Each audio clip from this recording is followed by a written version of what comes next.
It's the first official Witches Ball in Stillwater. Hosted by Midwest Witchery and Healing, this costume ball at the Tilted Tiki promises live music, belly dancers, tarot readers, and wickedly good cocktails. The best part? Every dollar helps Chris, the Tilted Tiki's owner and friend of GhostBox Radio, in his fight against brain cancer. So come dance, celebrate, and make a difference, all in your best Halloween costume for a chance to win the grand prize. The Witches Ball, 21 and over, at the Tilted Tiki in Stillwater. Don't miss this spellbinding night for a truly worthy cause. Twin Cities Con returns to the Minneapolis Convention Center for their 5th year, November 7th through the 9th. Twin Cities Con is a celebration of comics, toys, TV, film, art, cosplay, games, and all things nerdy. There's nothing like Twin Cities Con. It's also a family-friendly event where you can meet your favorite celebrities, browse the vendor hall and artist alley for the coolest merch, watch celebrity Q&As, and even more.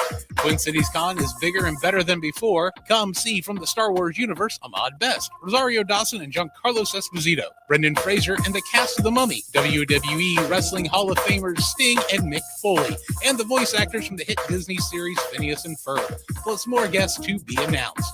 3 days of action-packed fun in the heart of Minneapolis at the Minneapolis Convention Center. Tickets start at $50. Kids tickets are just $10 for the entire weekend. VIP tickets also available, including a 3-day weekend pass, plus some really cool VIP perks. More guests will be announced. Buy your tickets and get more information at TwinCitiesCon.com. With your AM 950 weather, I'm Patrick Lilia. Tonight, rain expected very late with a low of 45. Then on Tuesday, rain continues with a high of 52. Celebrate Minnesota music legend Paul Metz's 70th birthday with a special benefit for AM 950 this Sunday at the Astor House in Minneapolis. The show starts at 7 p.m. Get your tickets at am950radio.com. Portions of the following program may be pre-recorded. The views expressed and the opinions given by the individual host, guest, random reptoid, or chupacabra may not necessarily reflect those of AM 950 Radio, its affiliates, or its sponsors. Now, it's time to step into the unknown.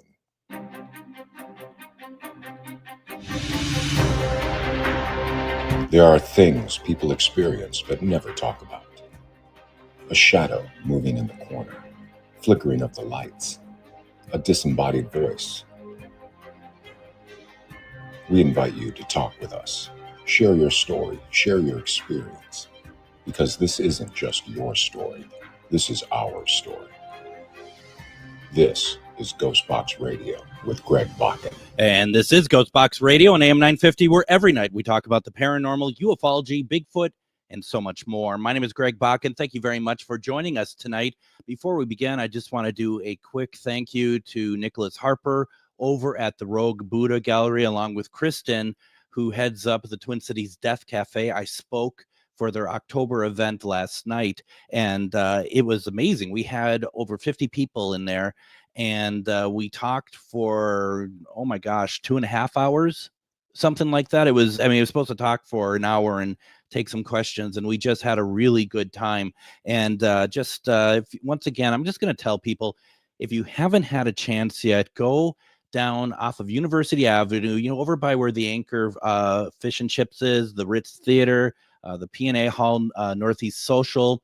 Right next is the Rogue Buddha Gallery. Nicholas Harper does absolutely incredible, beautifully macabre paintings. They are fantastic, and you're just going to really fall in love with the place. We are talking about maybe doing an event with Char Savoy in December, so stay tuned with that. We'll get you more information on that tonight. Tonight we are going to be talking with somebody who's been very busy lately, and just over the course of a week or so, I think it is, I don't think it's too much at all, that Jason Hewlett has put out a couple of very, very important things that we're going to talk about tonight, and we have never talked about before in GhostBox Radio. First, he put out a book just very recently, Heart of Ice, Tracking the Wendigo. And then yesterday, they put out, through Small Town Monsters, they put out this film, which, my gosh, Tracking the Wendigo, Evidence and Encounters with the Legendary Cryptid. And I've been watching that, and you need to watch it too. It's over on YouTube. go to Small Town Monsters, which is a channel of its own that has all sorts of wonderful stuff on there. But check out Tracking the Wendigo. And we're just going to really get into this as Jason is a paranormal investigator. We have a lot to talk about here tonight.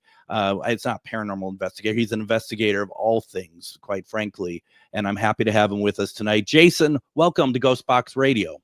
Well, thanks so much for having me on, Greg. This is great. No, this is great. Like I said, I was thinking about it. I've never actually did a show about the Wendigo before. And there's something about that when you had this kind of Wendigo onslaught of stuff that came out, it is pretty incredible. And what I find very interesting about the book and the film, because we're just going to get right into it, is that this is something that it feels like, it seems at least, that one thing in particular kind of set off everything that has just been released. Am I kind of correct with that? Well, yes and no. Like, I was working on the book first. Okay. And it was kind of while working on the book, though, that, obviously, you work on this project, you're doing research, and people start to hear about you working on it. And then someone came forward and mentioned they had a Wendigo sighting near where I live, which I'm in the interior of British Columbia, Canada. And so, yeah, that in the end became kind of the wraparound specifically for the film, but it became a big part of the book. So it wasn't just, me researching a book and writing about what I found out, etc. There's a kind of almost like a purpose behind the research very quickly. And that plays a little more into the film than the book, but it's a big component of both. Yeah, no, and that's because that's what really got my attention was at least for the description for the book, June 2024, a chilling report lands on the desk of the Canadian Paranormal Society, a Wendigo sighting in the wilds of British Columbia. I mean, that's something that, like you and I were talking about before the show, that's something that you just do not hear about very often at all. No, like not at all. I was unaware of before working on the book, of any kind of recent Wendigo sightings at all, and was quite surprised to learn that, through the course of writing the book, I heard of at least 3 or 4 of them. One in Alberta, which you would expect because that's kind of where the story's origin really begins. But also here in British Columbia, not only where I live, but down near Vancouver, British Columbia, which is like, a major center. It's a big city, and people are seeing it in a green belt there, or believing they are. Yeah, no, I mean, that's just incredible. Now, so let's move quickly to the film. We're going to move back and forth between the two, and I'll try to be as distinct about it as possible. With the film, it starts off with you and fellow investigators going to be doing an investigation, or trying to get in touch or see if you can communicate with a Wendigo. And right away, there is one of them believes that they hear some whistling. And why is that important? Because that's allegedly one of the things that they do. And even at that location during an investigation earlier, when I first heard about this sighting, my colleague Pete Wren and I went up, and I heard a whistle as well, or I believed I did, in those same woods, which is why we went back there more in the wintertime. So yeah, that was, I thought, very, telling in its own right. I was pulling the vehicle in, so I didn't hear it, but I trust Ollie's instincts, and he's a seasoned outdoorsman and runs expeditions into the bush, so he knows animals, he knows what they sound like. For him to hear what he thought was, a whistle or even a scream, as he puts it, it could be both. Yeah. I thought that was really interesting, and it really just made us really glad that we were there to do this investigation. Well, and that's just it. Now, I feel like I've jumped ahead because I'm so excited about this myself. Let's take a step back, Jason. For those who may have just heard the term before, and I understand that, what is, if I will, the legend of Wendigo? Yeah, so a Wendigo, it's an indigenous story, belief, folktale, related primarily to the Algonquin and Cree people. Yep. It originated in Canada, in northern Canada, and the story has changed with time a little bit. I mean, it crossed over into Canadian criminal law in the late 1800s when a Cree tracker named Swift Runner. Mhm. Basically said, his family had been killed, and it turned out through a Northwest Mounted Police investigation that he himself had murdered and eaten his family, saying that the spirit of a Wendigo had possessed him and encouraged him to do it. And he was the first person legally hung in Western Canada at Fort Saskatchewan. And so that's something right there. So that you've got something that's this indigenous folktale that suddenly has become like a true crime story. Now, the original thought process is that if you were someone who was ill of character, treated people poorly, consumed more than you needed, not just by eating, but by taking from the environment and from your tribe, therefore putting other people at risk, you were at risk of being taken over by the spirit of a Wendigo, which would then drive you to see everyone around you as food, and you'd become a cannibal and kill them. As time has gone on, it's become more of a belief that you are then possessed by this spirit, and once you consume human flesh, you become this creature that people are seeing, this tall, skeletal, emaciated thing. Originally, there were no antlers. That's kind of the more modern. It's been from the 1940s forward and very much in pop culture. Originally, it was like just a bald, white head, very rakish. But those antlers have now become part of the story. And it's also considered kind of a mental health condition, Wendigo psychosis. So people believing that they have been possessed by this spirit and are committing active cannibalisms because this Wendigo took them over, even though the belief is more that it's just a mental health condition. And it's very much cultural based. People, Caucasians like you and I, don't suffer from Wendigo psychosis. It's mainly, again, from the Algonquin and Cree people. So it's kind of these three components that have also been meshed into one thing. Yeah. Is that because you said it's not white people? Is that just because? Do you think it's because of the legend and how the legend has struck fear over the years, or is it more than that? I think it's more because of that. Like from my research, like when I went up to Northern Alberta to work on the book and the documentary, there's a lot of people who still believe that the Wendigo is real. Yeah. Right. It's still very much a part of the almost like the culture in Alberta, that if you go to these remote places and in the wintertime, there's the Wendigo. And if you're not careful, it will come after you. You shouldn't even talk about it because that could draw it to you. Right. Yep. And this even goes down sort of into the Midwest in the United States and the eastern coast there. But it's primarily more of a, Canadian phenomena. And in terms of the psychosis, really within those Algonquin Cree people. It's very interesting because I think, based on that you're in Canada and I'm in the US, is that, I grew up always believing that it's a Minnesota thing in some ways, and that it's, at least a North thing where, it's that, especially amongst natives, to be very careful, and which you talked about. And also, like you just mentioned, the mention of the name, you don't even say the name, you don't, because that's what brings it forward. It's just interesting how these stories, I don't want to say mutate because that's not what I mean, but they do differ by region, don't they? Yep. Yeah, because it's like anything. It's like almost like Sasquatch. It's very much an indigenous story and belief, but depending on which tribe you talk to, or even group of indigenous people, it varies a little bit from place to place. So the Wendigo is kind of, even in some places, it's referred to more as a Wittigo or Wendigo. Yep. You know what I mean? Like there's almost different ways to pronounce it, but the gist is the same.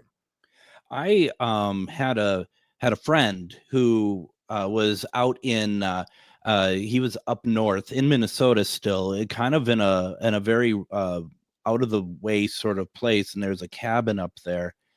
And he believes that he had some sort of Wendigo sort of kind of altercation at this cabin with the whistling and something trying to get into the cabin. Interesting.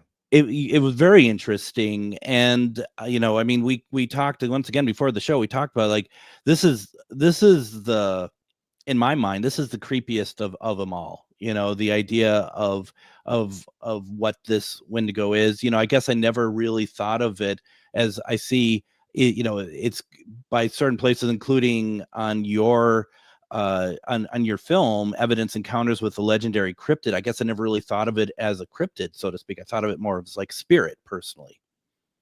That's sort of how, and I think that's really how the the story began. It's only really recently that it's been thought to be like an actual cryptid. It was never actually depicted as a flesh and blood creature until Algernon Blackwood's book, The Wendigo, in 1910. So that's more of a very recent thing, the cryptid thought, you know? Yeah, it very much so. And, you know, something else I wanted to ask too, because I've said this on the show many times, you know, my encounters with like, you know, Bigfoot, we call forest people, aliens, you know, spirits, it's all energy. So you're calling down energy to get them to communicate with us. Would you say, and maybe this is maybe showing your hand before you want to, for the film that you made, do you feel like that's the same for this as well? Yeah, I did start off as a paranormal investigator, so, you know, investigating hauntings and stuff. So I'm a big into that energy. You know, we're all made of energy. Energy is everywhere, and you can kind of summon it or bring it around. I think the Wendigo, if it is this more of a spiritual thing, a spirit form, then yes, I believe that could be the case, right? I mean, and we even tried to do that in the movie. Documentary in the final act. Like, that's kind of like I said, the wraparound story, and we tease it at the beginning of the documentary, then we go back at it for like the last 25 minutes. And that's how we approached it, because I haven't seen a tall, emaciated creature in the woods with antlers. You know what I mean? Maybe you're not looking the right places. No, maybe, or I'm not bringing enough people of low character with me, or something like that. I know the experience that we'd also document, which was a sighting at Momeo Beach, south of Edmonton, very much had a paranormal slant to it. They didn't just see this thing lurking in the woods. There was this tunnel of light that seemed open, and something that looked like a Wendigo was kind of coming through it. So I kind of approached it more from that angle. Like, it's almost like, I guess, Mothman, in the sense this is something that's viewed as a cryptid, but there's definitely more of a supernatural angle to it. Well, you know, I don't want you to give it away, but please tell me that by the time I get to the film, that one of you had volunteered to become a cannibal, just to see, you know, if this works. Because I mean, you know, if you're going to go this far, you might as well go all the way, right? I mean, well, yeah.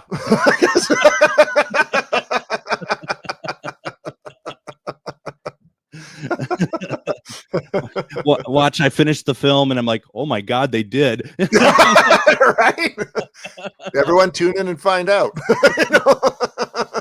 Why don't we go ahead and do this? I want to get our first break in here. When we come back, let's dig into the film. Let's dig into the investigation. Some great people are helping you with this. I want to talk about this. If anyone has questions about Wendigo or Jason in general, put them in the comments. You're listening to GhostBox Radio on AM 950.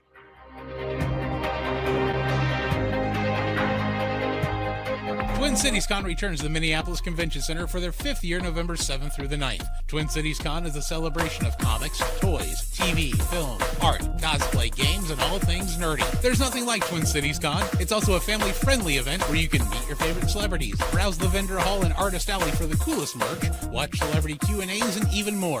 Twin Cities Con is bigger and better than before. Come see from the Star Wars universe Ahmad Best, Rosario Dawson and Giancarlo Esposito, Brendan Fraser, and the cast of The Mummy, WWE Wrestling Hall of Famers Sting and Mick Foley, and the voice actors from the hit Disney series Phineas and Ferb, plus more guests to be announced. 3 days of action-packed fun in the heart of Minneapolis at the Minneapolis Convention Center. Tickets start at $50. Kids tickets are just $10 for the entire weekend. VIP tickets also available, including a 3-day weekend pass, plus some really cool VIP perks.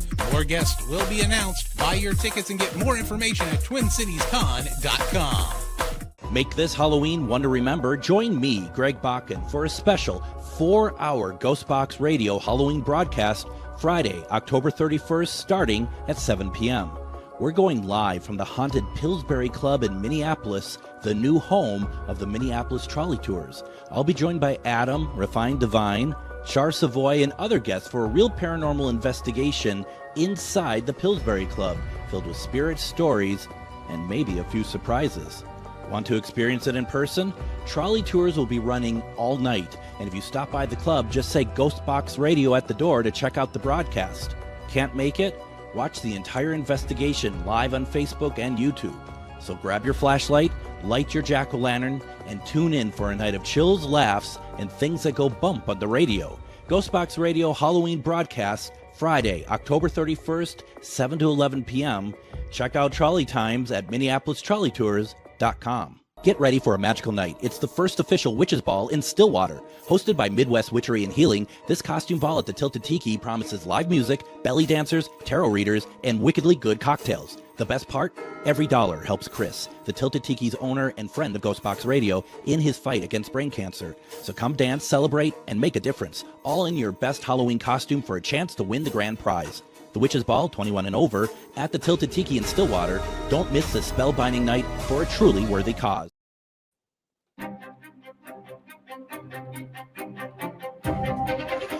You heard what the handsome man said. This Friday, we are doing a 4-hour GhostBox Radio to celebrate Halloween. We're hoping that you take part, join us, listen, or come on out to the Pillsbury Club. The trolleys will be running all night doing tours of Minneapolis with a very haunted slant to it. But if you come to the door, say GhostBox Radio, and you'll be able to actually get into the mansion and watch the broadcast. And we're going to have a screen set up so you can see where what's going on in the investigation. It's going to be a lot of fun. We'd love to have you come out and check it out as well. I also want to say real fast, too, join me tomorrow. I'm going to be a guest on the Gateway podcast that is hosted by C.L. Thomas. That is going to be tomorrow at 8:15 p.m. Central Time. And we're going to be talking about, and this is, if you've been following my posts on social media, you're going to see I've had a couple of,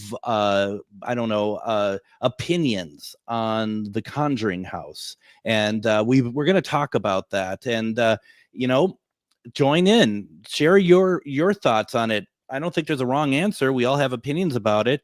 Join us tomorrow on the Gateway podcast with C.L. Thomas. I have with me right now, and I'm super excited about this conversation, Jason Hewlett. He has just put out a new film through Small Town Monsters, Tracking the Wendigo. And there is a book available that just came out, Heart of Ice, Tracking the Wendigo. You can get it through smalltownmonsters.com. Go to their shop, and it's going to be there. This is a great book.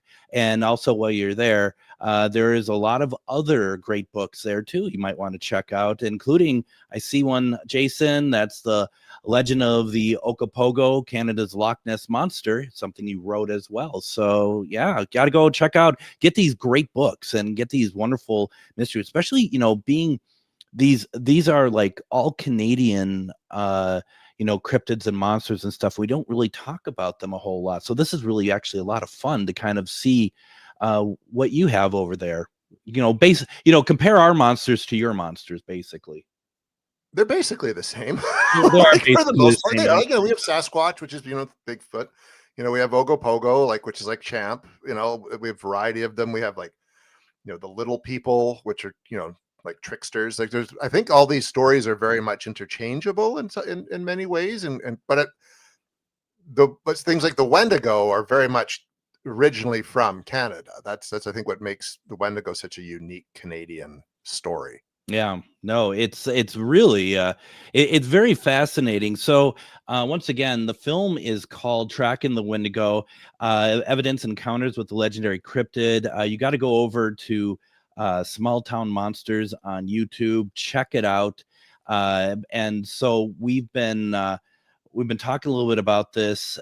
You have in the film, you have some great people talking about such as, like, especially really talking about Swift Runner. You have Morgan Knudsen, who've been on the program before, Chad Lewis, who's been on the program before, what I really enjoyed was Morgan really kind of breaking down the Swift Runner aspect of this. And I thought to myself, when you talked about the mental illness part of it, that really kind of spoke to me when you said, it's like, that's kind of to me what that felt like, because Swift Runner kept saying in captivity, right, that Wendigo's trying to get through the window.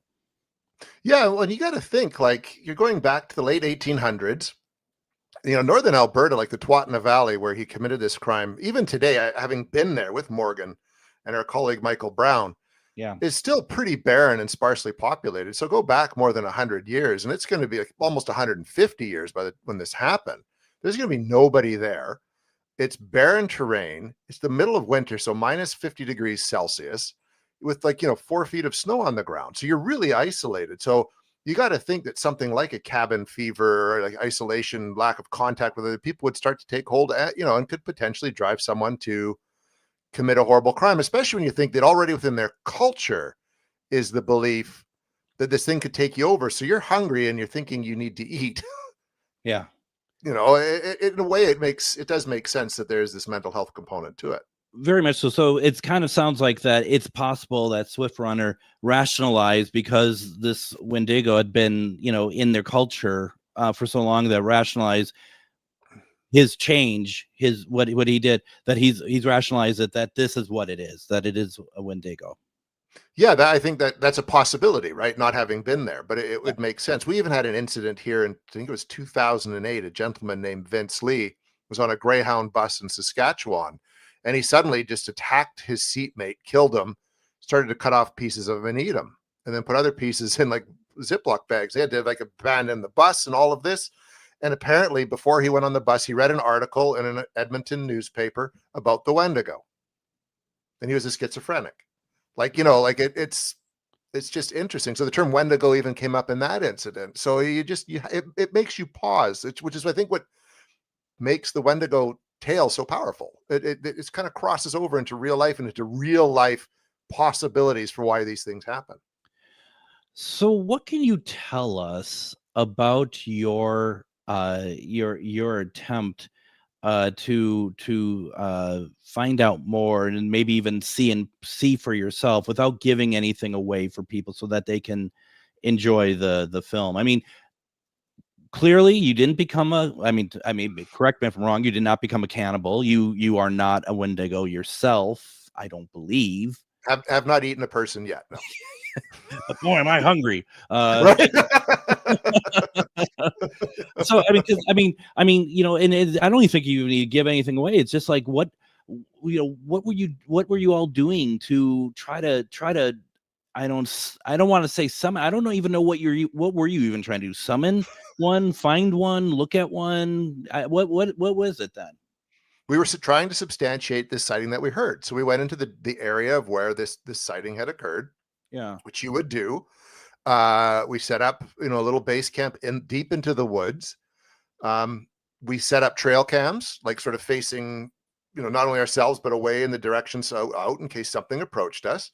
We had set up, basically like trigger objects in the trees around us that would be activated by changes in heat, not like movement or anything like that, but by changes in heat and temperature.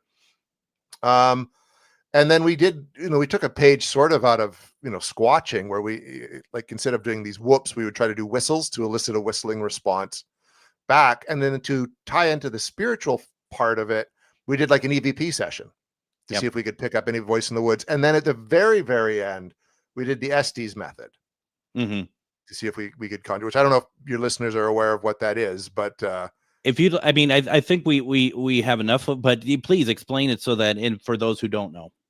Yeah, so we took a spirit box, which is a device, used to apparently contact with spirits. It's an AM/FM receiver. Yep. Believing that spirits can communicate using electromagnetic frequencies.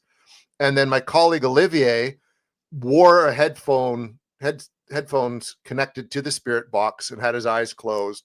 And basically, I would ask questions, and he would say whatever came across on the spirit box out loud. So he couldn't hear me, and I couldn't hear what was going on other than how he would respond. So that's basically the approach that we took, thinking that was the easiest way to cover all bases. We're sort of approaching it from a spiritual component and also from a physical component, that something could actually move, cause our trigger objects to go off or set the trail cams off, etc.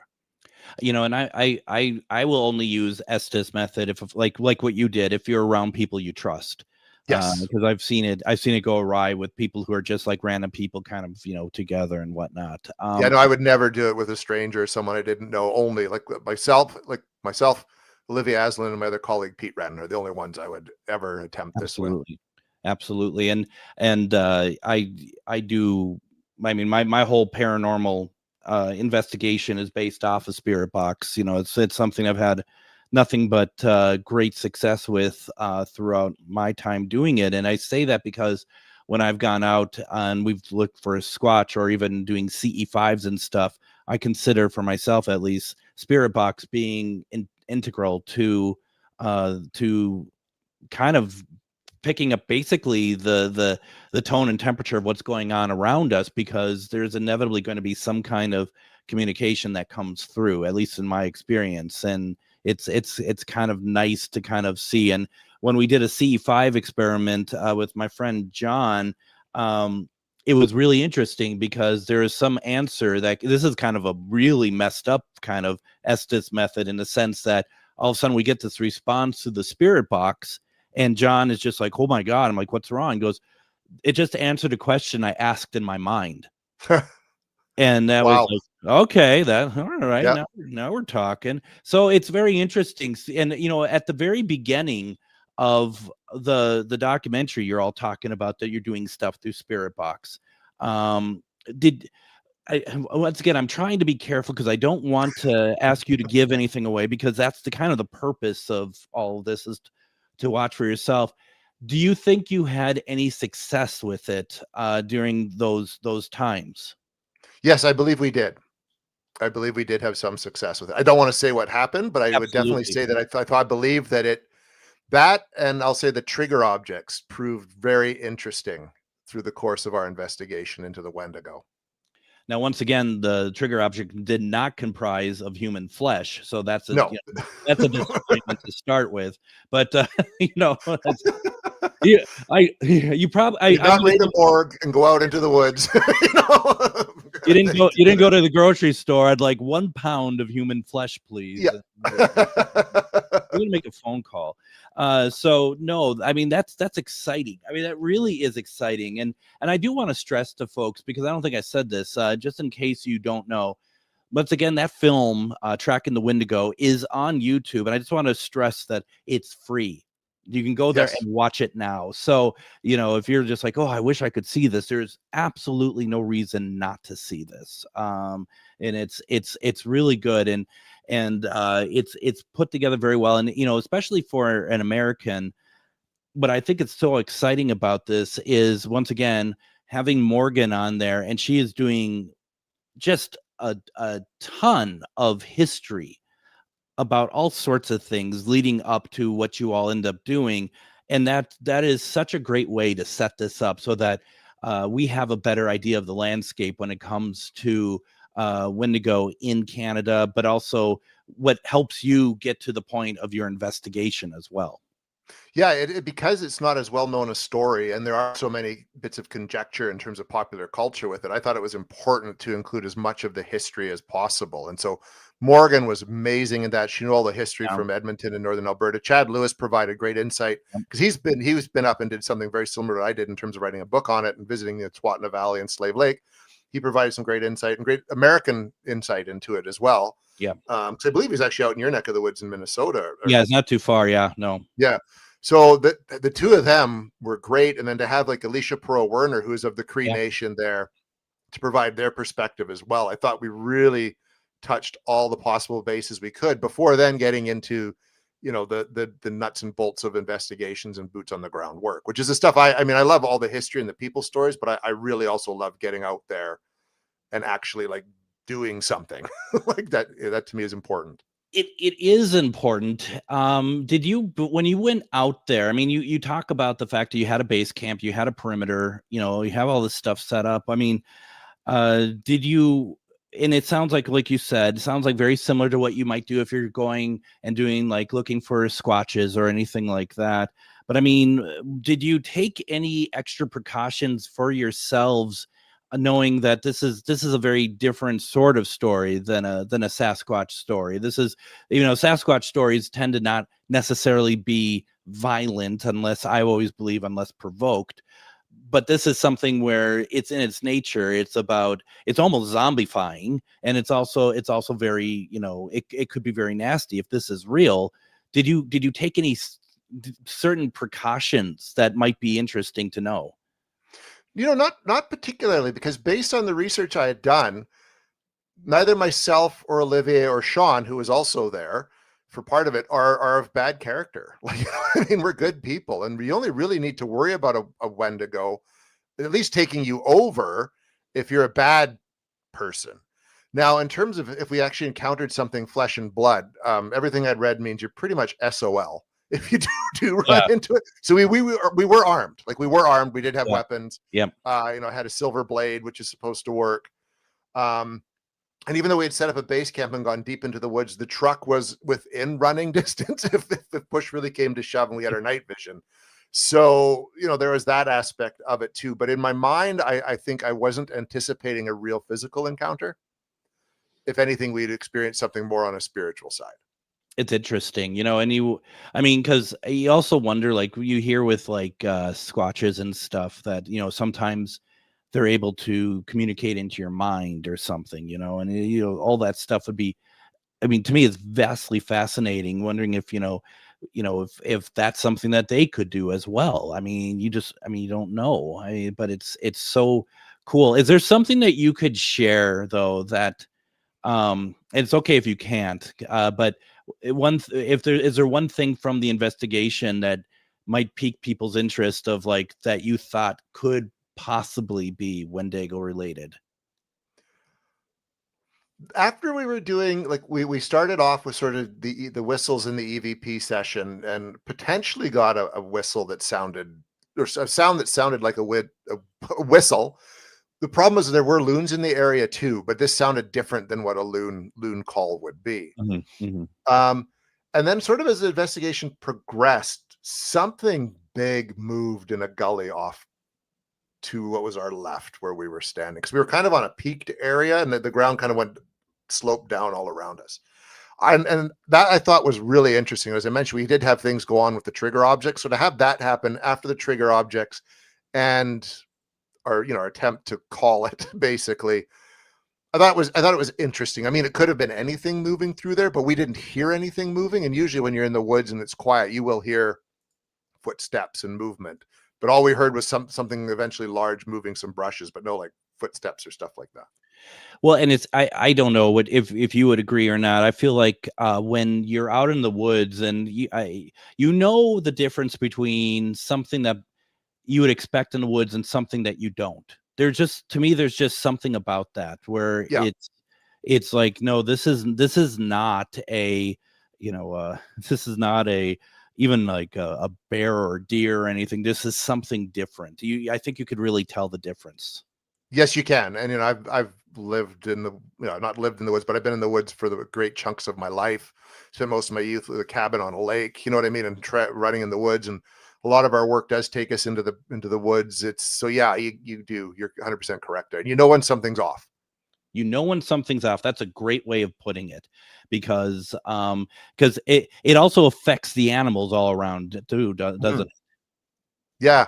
And there's a time when it did get pretty quiet out there, as well, right? So it does. I bet that's exciting, and I don't know. I don't want to put words in your mouth, because you all decided to go out there. Because to me, it's exciting and a little bit frightening, but not a bad frightening. It's just kind of exciting. Maybe that's a better word for it.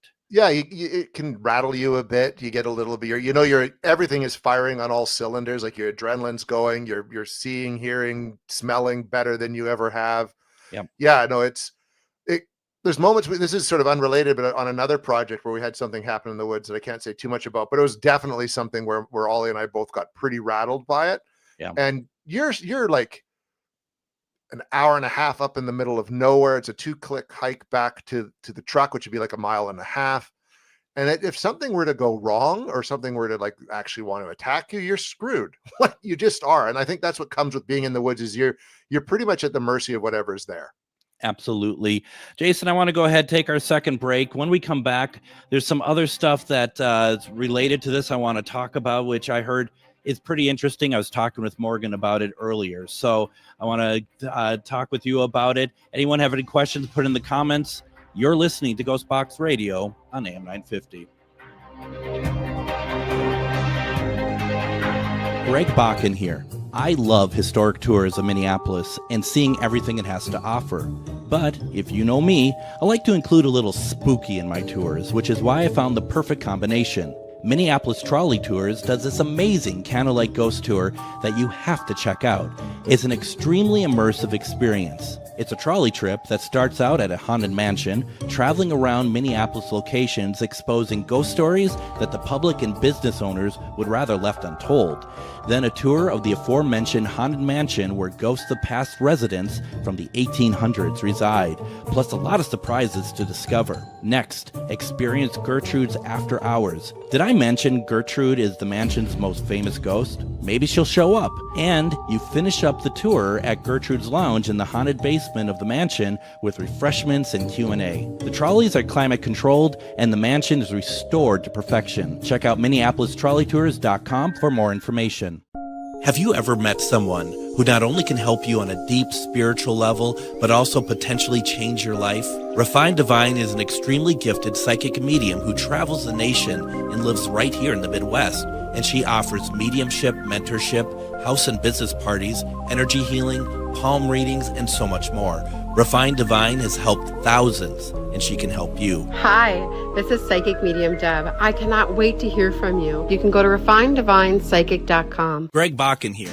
I've told you about the out-of-the-world roast beef sandwiches at Maverick's Real Roast Beef, but I haven't told you about their Philly steak sandwiches, turkey bacon avocado sandwich, BLT, crispy chicken, fish sandwiches, brisket, or pulled pork. Okay, you get the idea. They make a lot of delicious food to the same standard as their famous roast beef sandwiches, and now I'm starving.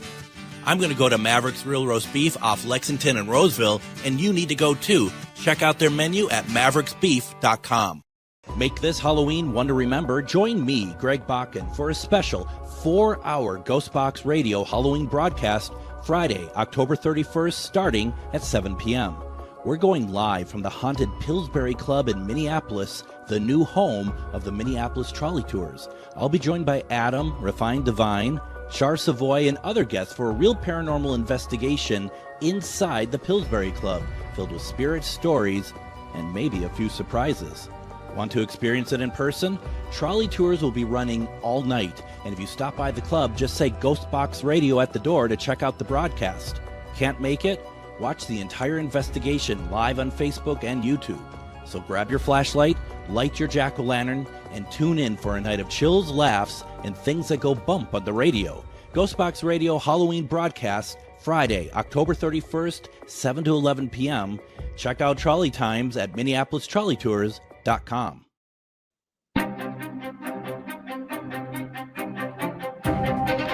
And join me tomorrow on GhostBox Radio with Greg Bakun. It's going to be a very special episode. As we are in Halloween week, I am going to be having a conversation with the daughter of Boris Karloff. Sarah Karloff will be joining me tomorrow. And at a spry 86 years old, it's going to be a great conversation, and I'm really excited to have you all hear what she has to say. That's going to be fantastic. And then on Wednesday, we are going to have a special kind of early run at the Pillsbury Club. I'm going to be doing an episode from there, and I'm hoping to be able to have someone with a camera kind of walk through so you can see the interiors of this place. The mansion was built in the late 1800s, but the interior is from the 1400s because it was all shipped over from the UK. It's very interesting. Thursday, we're going to do a replay of kind of what we've been talking about with Jason about these sort of investigations. I want to talk about a replay from an episode that we aired last year called What's in the Woods. It's just me talking about an experience that I had with Char as we were walking through the woods trying to see any sort of Bigfoot, and ends up with some sort of alien influence as well. You don't want to miss that. And then, of course, Friday is our big 4-hour Halloween special. So we got a lot of stuff going on here, but we are having a fantastic conversation with Jason Hewlett tonight. We are talking about Tracking the Wendigo, a new film that just came out yesterday on YouTube. It's free to watch. Go to Small Town Monsters, the channel. And while you're there, check out everything else that they have on the channel as well. And then, of course, go to smalltownmonsters.com, go to their shop, and pick up the new book that just came out, Heart of Ice: Tracking the Wendigo by Jason Hewlett. It's available there. And what's interesting about that book title, of course, Jason, is that it's believed that Wendigo has a heart of ice, right? Yeah, and if you become a Wendigo, or you have the heart of ice, and if you actually want to try to save the person without like dismembering them, you have to kind of pour enough hot liquid down their throat to melt that heart of ice. So it's an interesting part of the story.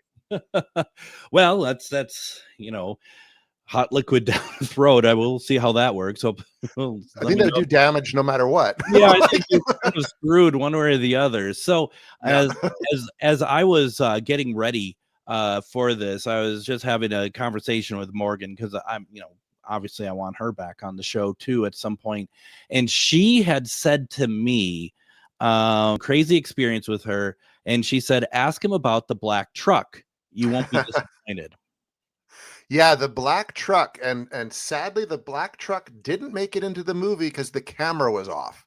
So there's a sequence where we go to Mameo Beach to hear about the site. And that's the one I mentioned earlier with the portal that opened up and seeing something in it. So we're investigating that, and we go down a side road and we come across a cemetery that no one knew was there. And Alicia said it's an Indian burial ground. This is like, traditional native land, etc. So we were looking around the cemetery, and I was shooting some footage, and some people were feeling a bit off in parts of it. And we'd wrapped up because we were getting ready to go back to the beach. And so we're literally walk back to our trucks. I've turned the camera off and I've put it in the truck because we're getting ready to go. And this black truck zips right, just comes out of nowhere because in the sun setting. So it comes right by us, didn't hit us, but it sure came close, peeled into that cemetery, turned around and faced us. So the headlights would have been facing us, the driver facing it. The truck is completely black. The windows are blacked out. It didn't have its lights on, even though it was dusk. And it just sat there with the engine running. The person, whoever's in it, clearly staring at us. And it was so unnerving, Greg, that we just got in and left. Wow. So someone obviously had found out we were there, did not like us looking around their cemetery. And it was a very intimidating few, maybe the whole thing lasted 30 seconds. We didn't waste our time, but it was a very intimidating experience. And I learned at that point that I do not turn my camera off until we've actually driven away from the site. Isn't that something that, and you kind of, wonder as a conspiracy theorist with your, the idea of there's no such thing as coincidence. And what if this is actually some kind of, spiritual interaction or something like that? The idea of like, it knew that the camera was off or something like that. I don't mean to make it into something, more weird than it was. I mean, it's weird enough already, but that's where my mind goes to, is stuff like that.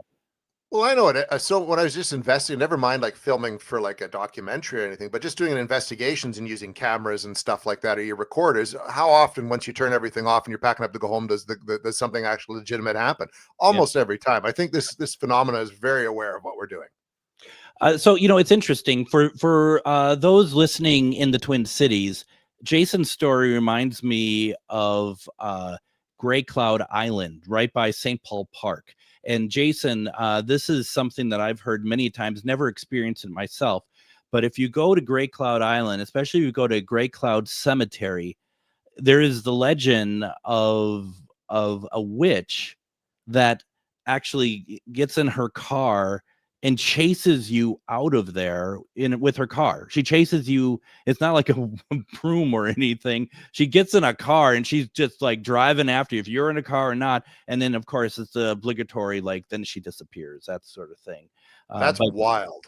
When people talk about Gray Cloud Island, everyone's like, ooh, I want to go. I love going. But people don't generally go because it's not easy to get to. And there's a lot of that sort of stuff around there. So when you talk about the black truck, it's like, God, that reminds me of Gray Cloud Island. If anyone out there listening, if that sounds familiar, or if you've been to Gray Cloud Island, definitely let me know, because I've always wanted to check it out myself. And send me a note over at comment@ghostboxradio.com. I'd love to know your experiences. That's crazy though, Jason. That's something. I don't know. And that was on the first night up there too. Like, so that was a great, it really kicked the whole expedition off. Was it a newer truck or an older truck, or? It would have been, Like, it wasn't a brand new truck. Like, I have a 2015 Dodge, and it didn't look anything like that. Like, we're talking maybe early 2000s at the most. You know what I mean? And black, like an all black, like, and tinted out windows too. They went all out. Whoever had this truck. I mean, I'm sorry, when you do that, when you have a all black vehicle with tinted out windows, you're doing this on a regular basis. It sounds like that to me. It's kind of. Do you ever watch that old 70s movie, The Car?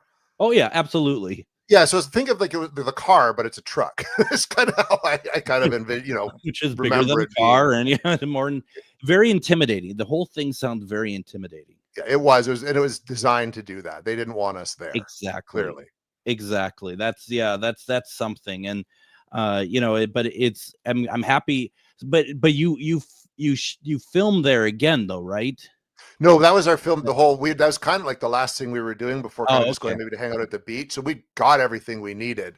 So for that to happen, it happened at the right time, basically. But like the grand finale, right? I mean, you got to wonder too a little bit if that made it into the film, it almost seems like that's almost too twee in a way, like that's like, yeah. Oh, come on, that really happened.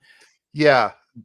But I agree. People wouldn't believe it. Then they start thinking it was staged, right? Like, yeah. And so there's so much of that anyways now, people just doubting anything they're watching, that it just, people wouldn't have bought it. It's incredible though. And, and I think you could talk to any paranormal investigator, and they have stories that are just that sort of like almost like that blend of reality, but is there something more paranormal to it as well? There's just some weird, it's crazy, isn't it? It is. There's just, I think there's almost like you walk this tightrope all the time between stuff that did that even just happen, or is it real, or did we just connect with something? Was it like more of a physical, natural thing, or was it something supernatural? I think that's doing this work, you're always on that razor's edge, right? Yeah. And you have to question it that way too every time.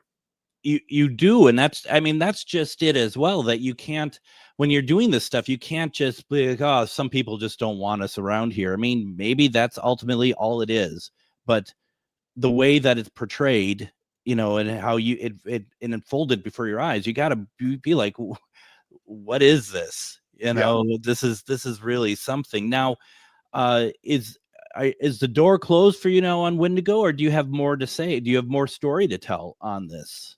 I think it's something that could easily do more. Like, there's so many stories we didn't get to, like not only historical ones, but I know, like talking with Morgan, there's other encounters that have sort of happened, modern day encounters that could be followed up on. There's more stuff in BC we could do. Then even not far from where I am, there's a place called Wendigo Lodge I could do some research into and even go up to as part of it. You know what I mean? Like, it's just with the documentary, my original kind of tracking the Wendigo is more than 3 hours, and I had to trim it down to 1 hour, 43 minutes. So there's lots of, I don't think the Wendigo story is done. It's just if people want to hear more of it, I definitely would tackle it if it was something that people want more of.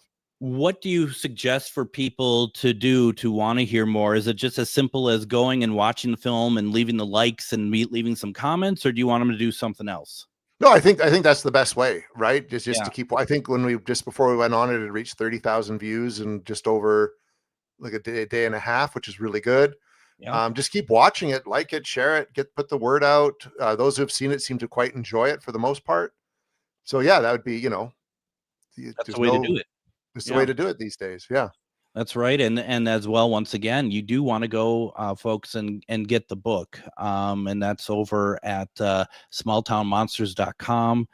Go to the shop. And once again, the book is called Heart of Ice, Tracking the Wendigo by Jason Hewlett. What else do you have going on that you can talk about? Because you're always a man in motion. So yeah, I'm working on a few things I can't, but recently it was just announced, for Small Town Monsters next year. They announced their slate for next year. And myself and Alex Petikoff, who does a show for them called Bigfoot Beyond the Fray and Strange Places, we're going to be going up to the Nahanni Valley in Yukon, which is also known as the Headless Valley for very good reason. And there are stories there that range from Sasquatch to dire wolves to dinosaurs to tropical valleys to all sorts of paranormal stuff.